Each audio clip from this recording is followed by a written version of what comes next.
प्यारे साथियों, नमस्कार। मैं अमरदीप कुमार आप सभी का अमरदीप कोचिंग सेंटर नीमडाल मऊ में स्वागत करता हूं। आज हम पढ़ेंगे वर्णों के उच्चारण स्थान के बारे में, जो हमारे एग्ज़ाम के लिए बहुत ही महत्वपूर्ण है। जैसे UP TET, C TET, super TET या अन्य भी कॉम्पिटिटिव एग्ज़ामों के लिए हर बार एक आध क्वेश्चन पूछता रहता है। तो आइए सबसे पहले हम लोग पढ़ते हैं वर्णों का उच्चारण कैसे और किसके द्वारा हम करते हैं, वो भी पढ़ेंगे हम इस एक श्लोक के द्वारा। तो सबसे पहले उस श्लोक का हम उच्चारण करेंगे और आप लोग ध्यानपूर्वक सुनेंगे। जैसे कि लिखा गया है, अकुह विसर्जनाम कंठ इचु यसानाम तालु ऋतुरासानाम मूर्धा ऋतुलासानाम दंता उपवध्वान्यानाम ओष्ठम यमगंडानाम नासिका च एदैतो कंठतालु उदैतो कंठोष्ठम वकारस्य दंतोष्ठम।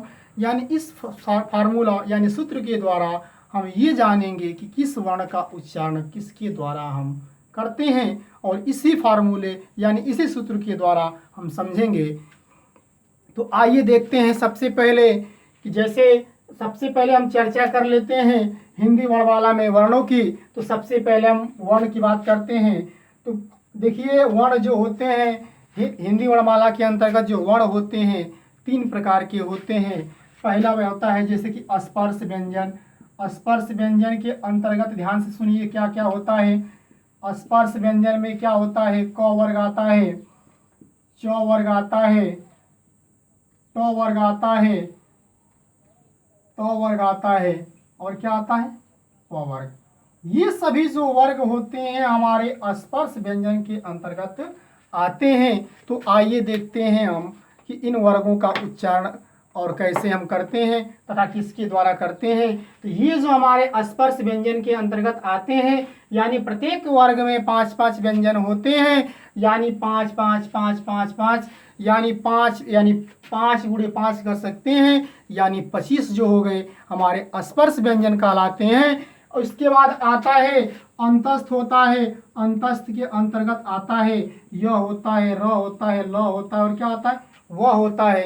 ये जो हमारे होते हैं अंतस्थ व्यंजन होते हैं। अंतस्थ व्यंजन के बाद होता है क्या होता है, उष्म व्यंजन होता है। उष्म व्यंजन में क्या होता है, स होता है, स और क्या होता है, ह होता है। ये सब हमारे जो व्यंजन होते हैं उस व्यंजन के अंतर्गत आते हैं। तो आइए इनसे संबंधित हम वीडियो आज पढ़ेंगे, जो यानी इनका उच्चारण किसके द्वारा हम करते हैं। तो आइए सबसे पहले हम जानते हैं क वर्ग के बारे में। तो देखिए क्या कह रहा है, इसमें क्या कह रहा है, अकुह विसर्जनाम कंठ, यानी इसमें जैसे कि अ हो गया, आ हो गया, अह हो गया, और क्या हो गए, क वर्ग। क वर्ग में क्या होता है, क होता है, ख, ग, घ, और क्या, अंग। ये सब जो होते हैं, और इसके बाद क्या होता है, ह होता है। ये सभी जो होते हैं हमारे कंठ के द्वारा उच्चारित किए जाते हैं। इन वर्णों को हम यानी कंठ के द्वारा क्या करते हैं, उच्चारित करते हैं। तो यानी हम कह सकते हैं कि अ हो गया, क वर्ग हो गया, ह हो गया, और विसर्ग जो हो गए इनका उच्चारण हम कंठ के द्वारा करते हैं। ठीक है, आइए हम देखते हैं दूसरे फार्मूले को, इचु यासानाम तालु। इचु यासानाम तालु में क्या होता है, जैसे इसमें होता है छोटी ई होती है, बड़ी ई होती है, च वर्ग होता है, क्या होता है, च, छ, ज, झ, और क्या होता है, य। इसके अलावा भी क्या होते हैं, य होता है, और बड़ा स यानी जिसे हम तालव्य स कहते हैं। ये जो होते हैं हमारे यानी तालु के द्वारा उच्चारित किए जाते हैं। इसके बाद हम बात करेंगे तीसरे फार्मूला यानी ऋतु रसाणाम मूर्धा। ऋतु रसाणाम मूर्धा के अंतर्गत क्या होता है, आइए हम देखते हैं। ऋतु रसाणाम मूर्धा में क्या होता है, जैसे कि होता है री, क्या होता है, री होता है, क्या होता है, री होता है। उसके बाद क्या होता है, री होता है, फिर क्या होता है, ट वर्ग। ट वर्ग के अंतर्गत देखिए ट, ठ, ड, ढ, और क्या होता है, ड़। ये सब जो होते हैं, और इसमें द्विगुण व्यंजन भी होते हैं, जैसे होता है ड और क्या, ढ। यानी ये सभी व्यंजन जो होते हैं किसके द्वारा उच्चारित किए जाते हैं, मूर्धा के द्वारा। इसमें एक होता है, क्या होता है, मूर्धन्य स भी होता है और क्या होता है, र होता है। ये सभी व्यंजन जो होते हैं हमारे क्या होते हैं, मूर्धा के द्वारा उच्चारित किए जाते हैं। अब हम बात करेंगे किसके, ऋतुलासानाम दंता। ऋतुलासानाम दंता में क्या होता है, तो आइए देखते हैं। ऋतुलासानाम दंता का मतलब इसमें जैसे कि क्या हो गया, तो वर्ग हो गया।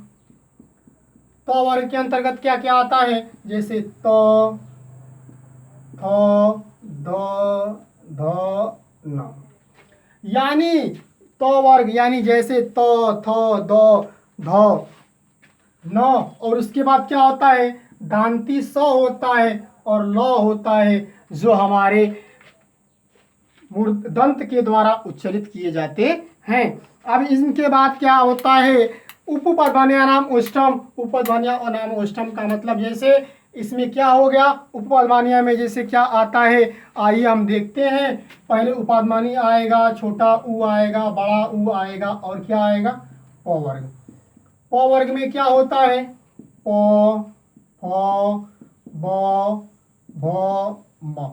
ये सभी जो वर्ग होते हैं, सॉरी वर्ण जो होते हैं, ये हमारे जो होते हैं ओष्ठ के द्वारा उच्चारित किए जाते हैं। उसके बाद क्या होता है, यमंगना नाम नासिका च, यानी पांचों वर्गों के जो पंचम वर्ण होते हैं, यानी पांचों वर्गों के जो अंतिम वर्ण होते हैं वह नासिका के द्वारा उच्चारित किए जाते हैं।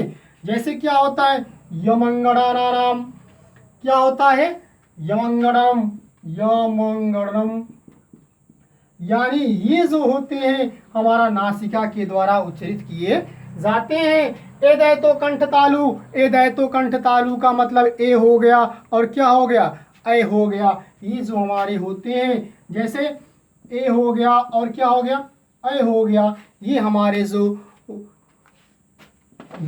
स्वर जो होते हैं, ए और ऐ जो होते हैं, स्वर जो होते हैं, ये हमारे कंठ और तालु के द्वारा क्या किए जाते हैं, उच्चारित किए जाते हैं।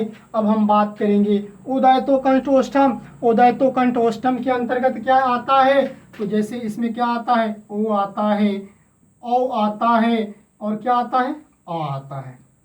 ये जो हमारे होते हैं कंठोष्ठ के द्वारा क्या किए जाते हैं, उच्चारित किए जाते हैं। लास्ट वाला जैसे क्या दिया है, वकारस्य दंतोष्ठम। वकारस्य दंतोष्ठम का मतलब दांत और ओष्ठ के द्वारा जिसका उच्चारण किया जाता है उसे हम वकारस्य दंतोष्ठम के अंतर्गत आते हैं। तो इसमें व जो होता है, यानी व वर्ण जो होता है, इसके द्वारा यानी दंत और वष्ट के द्वारा क्या किया जाता है, उच्चारित किया जाता है। तो ये थे हमारे वर्णों के उच्चारण स्थान से संबंधित वीडियो। और देखिए ध्यान से, आप इस फार्मूले यानी इस सूत्र के द्वारा आसानी से किसी भी वर्णों का उच्चारण आसानी पूर्वक क्या कर सकते हैं और समझ सकते हैं। और किसी भी एग्जाम में अगर आता है तो आप बिना हेरिटेज किए यानी बिना हिचकिचाए किसी भी एग्जाम में इस टाइप के क्वेश्चंस को क्या कर सकते हैं, सॉल्व कर सकते हैं। अगर वीडियो अच्छी लगी हो तो लाइक कीजिए, शेयर कीजिए, सब्सक्राइब कीजिए। धन्यवाद।